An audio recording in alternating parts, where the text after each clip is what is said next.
So when the time had come, when the light of God's Messiah was revealed from heaven to shine across the entire sky, you'd think everyone would be able to see that, right? You think that that would be headline news, that all people would be given a vision of that, to give everyone hope and joy.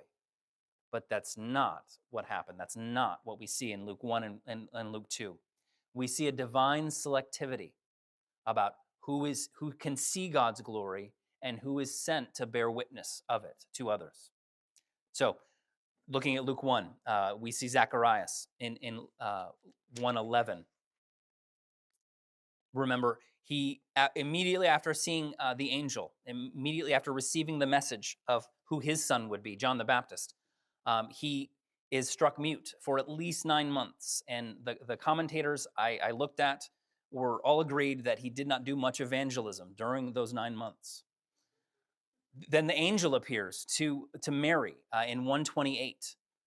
But only her. She's the only one who sees the angel. Mary goes to see Zacharias' wife Elizabeth, who's filled with the Holy Spirit, in verse 42. But only the few people in the house hear what Elizabeth says through the Holy Spirit. After John the Baptist, Zacharias has been restored. He is cured of his lack of faith, and he prophesies in the Spirit to close out chapter 1. And finally, more people are given insight into what God is doing, what God is revealing. This makes a certain sense. In the first century, the testimony of women like Mary, like Elizabeth, was not highly esteemed. Remember, women were not allowed to testify in court proceedings.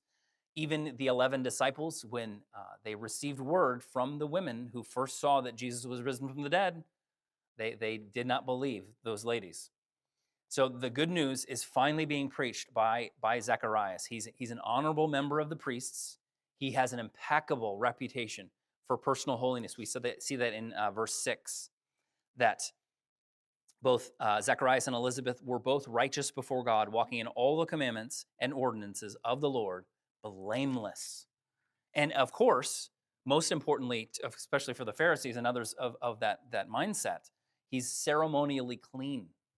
He couldn't have ministered in the temple if that wasn't the case. Zacharias was a socially acceptable evangelist that met their expectations, what people expected to see, with a message of hope and salvation. But does God always wait for the right messenger?